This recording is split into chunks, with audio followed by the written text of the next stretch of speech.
Shark Tank with Jason Calacanis. Everybody knows the origin of this segment. Mark Burnett's people called me twice. We love you. We love everything about you. You're the greatest, blah, blah, blah. We got your Wikipedia page bookmarked, all this other nonsense. They called me twice. Okay. I didn't call them. How can we talk to you? This and that. Hold on, let me get the call here. Hello, Ian, are you there? Hey, I'm here. Okay, hold on, Ian, because I'm ranting for a minute. So they call me, Mark Burnett's people, twice. Shark Tank, Shark Tank, Shark Tank. You've seen Dragon's Den. And ironically, when Tyler and I were in London, everybody's like, you have to be on Dragon Den. They should have you on Dragon Den. You would be perfect for Dragon Den. Yeah. You're an entrepreneur. You give good advice. You invest in companies. You would be perfect for Dragon Den. And we're like, what's Dragon Den? So they explained to us. We watch it. We said, that's a good idea. Somebody should do that in America. Yeah. Sure enough, they bring it to America. They asked me to be on the show. They want me to meet with ABC and this and that. I said, okay, fine. Talk to Tyler. Because Tyler vets these things for me. Sure. Tyler calls them. And what happens, Tyler? She's just, we think he would be great, and or we hope, it works out, and there'll probably be some, get-togethers, and right. So, and then what? And then nothing. So I'm like, really? Very professional. You call 3 times, and then you never even respond and say, like, listen, hey, we got another person, or this and that. And not that I care. I mean, I do care a little bit because it would have been cool to have been on it, but I also watch the show. And they're kind of jerks on the show. I mean, they sort of like, I know it's got to be television, it's got to be dramatic, but that's not the way entrepreneurship works. You see how we work with Peter and GeekStack? Yeah. I mean, we're here to make the entrepreneur grow, to help them, to support them, to motivate them, and give them tools to succeed. On that show, they're there to destroy the entrepreneur. You cultivate them, and they're destroying them. Right. It's cultivation versus destruction. Just do yourself a favor there. Make sure you're not playing the sound, Ian. Ooh.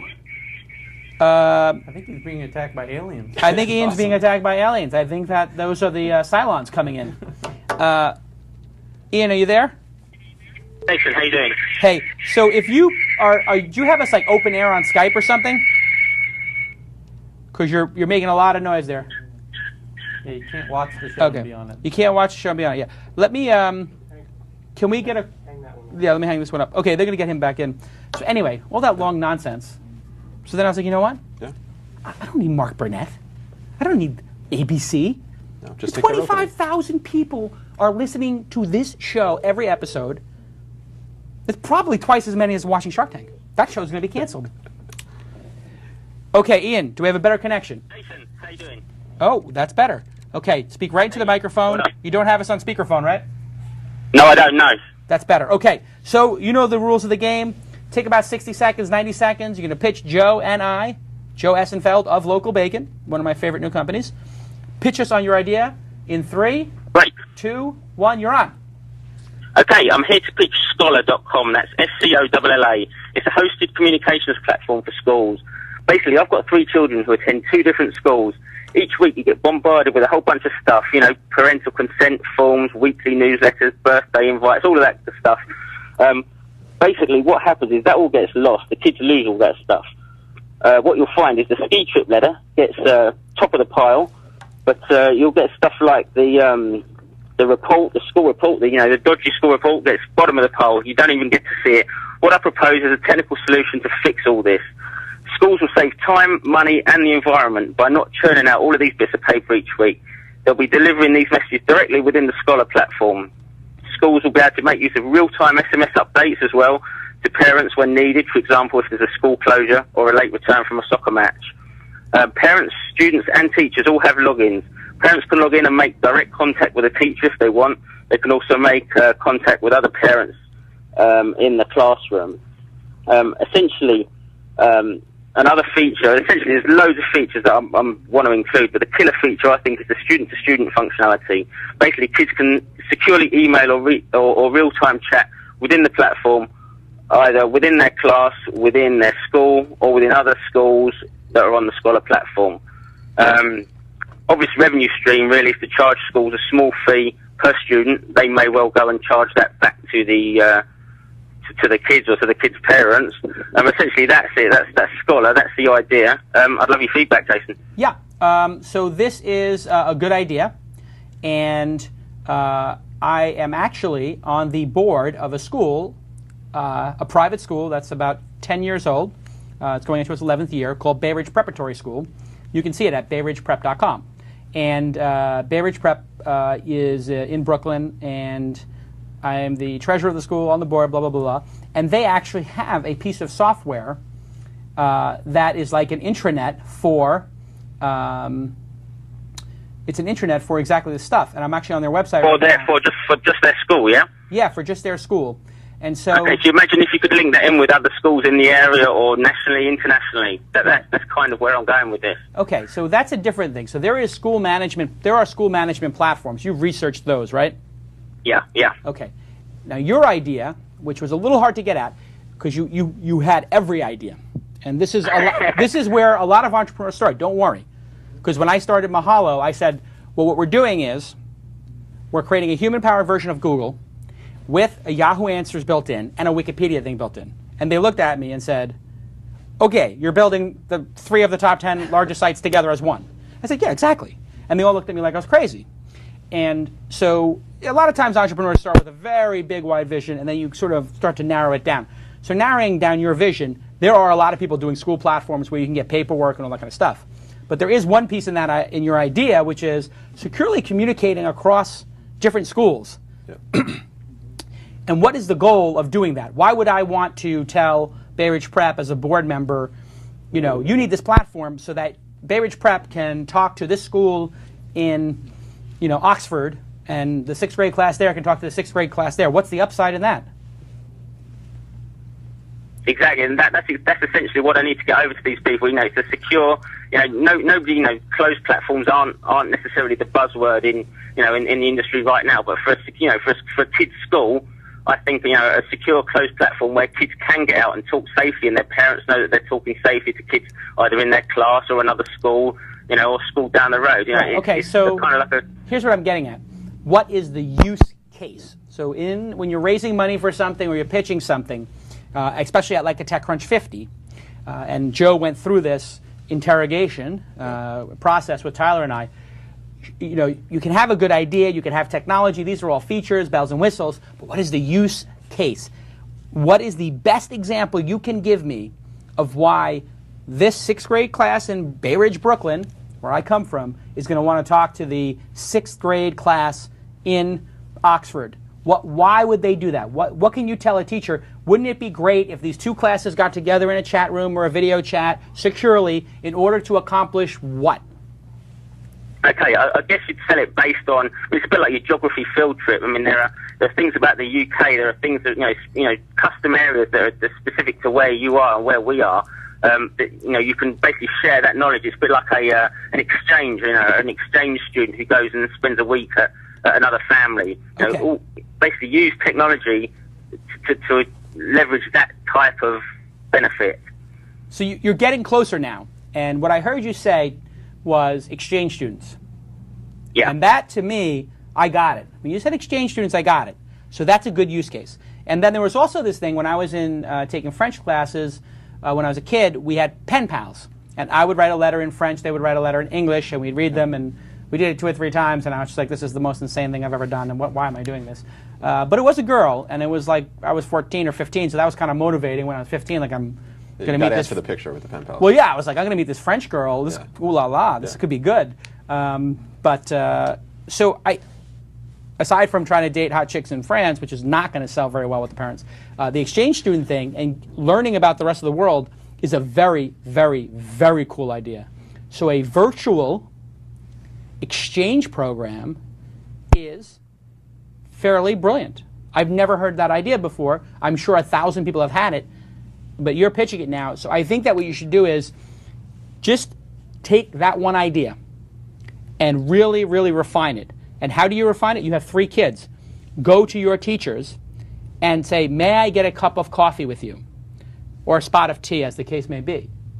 And ask them if what they would think of each of their students being in a chat room once every month or once a week for half an hour, interviewing another student from another country about their life and them interviewing them about their life with supervision, with the transcripts all saved, so there's no nonsense going on, and they write a paper about it.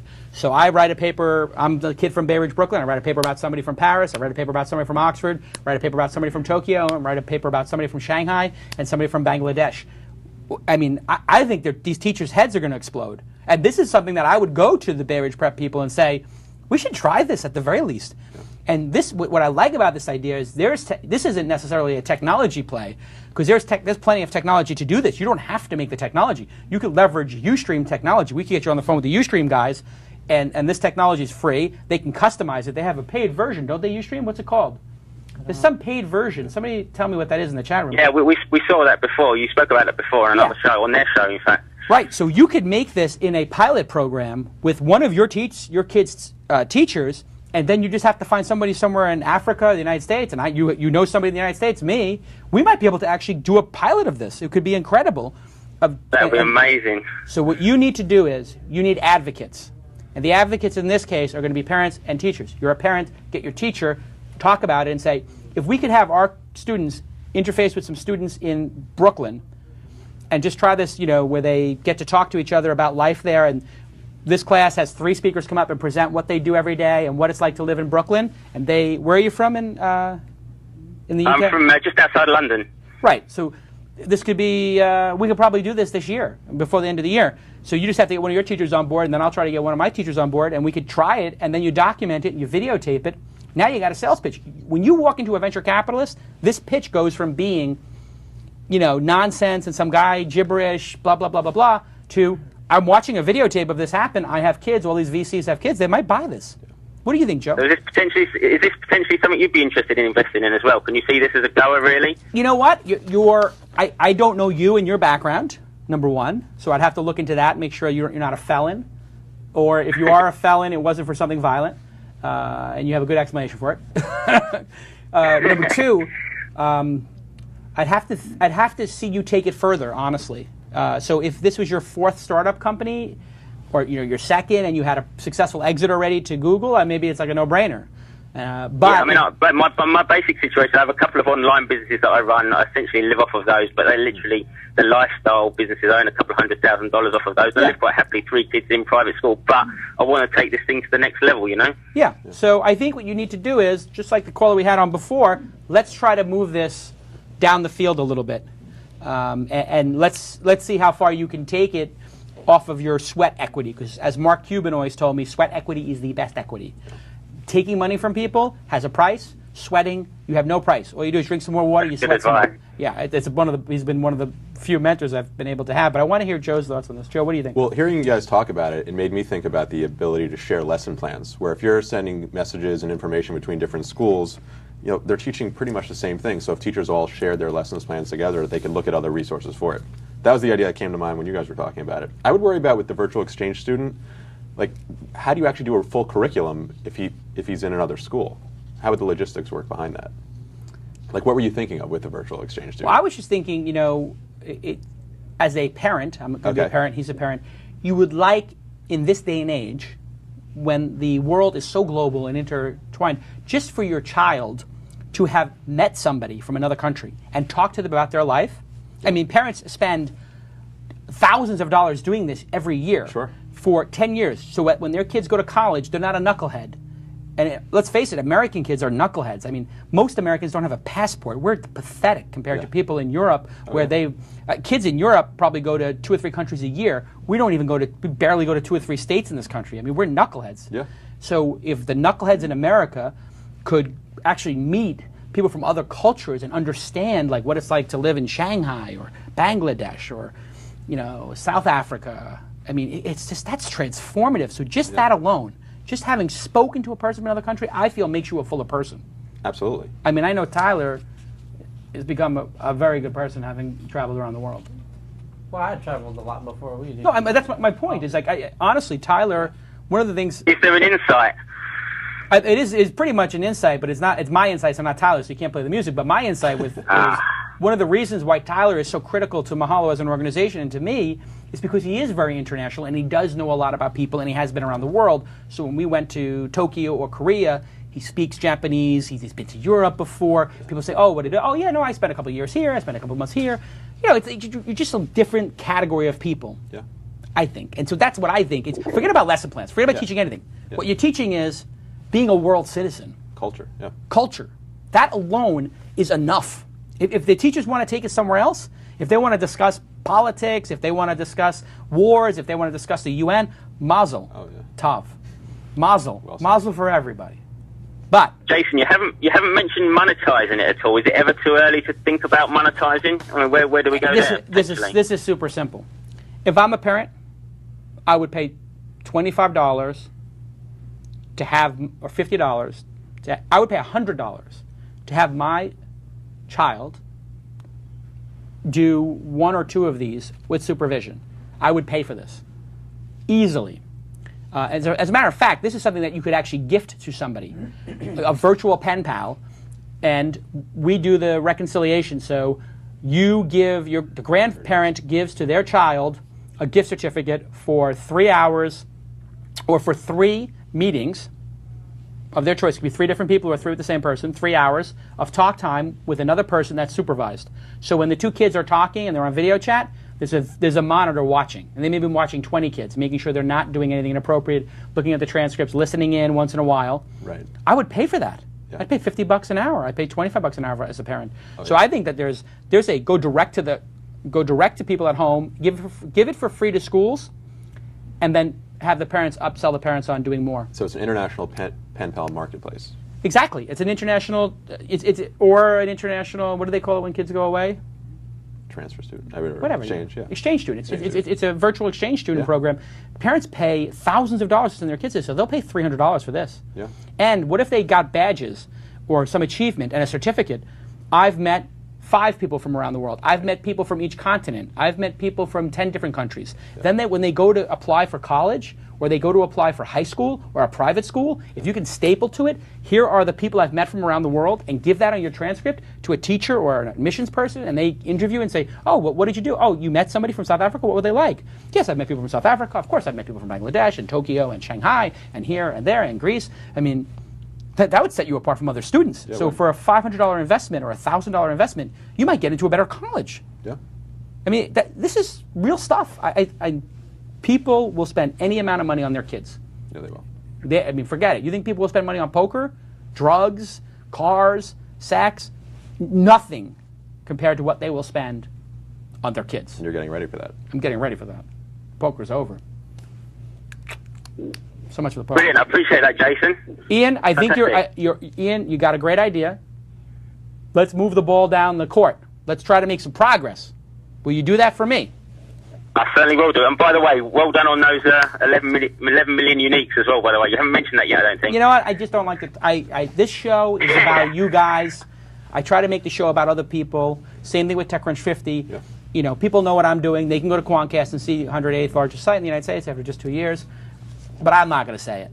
Yeah. I mean, I will say it. But I was looking for those iPhone 3GSs today. Yeah, exactly. Well, now we got this is the whole thing. I told everybody to get $200 towards You need to follow through, Jason. I know. So anyway, what happens is then the developers come to me, and now they've got a whole.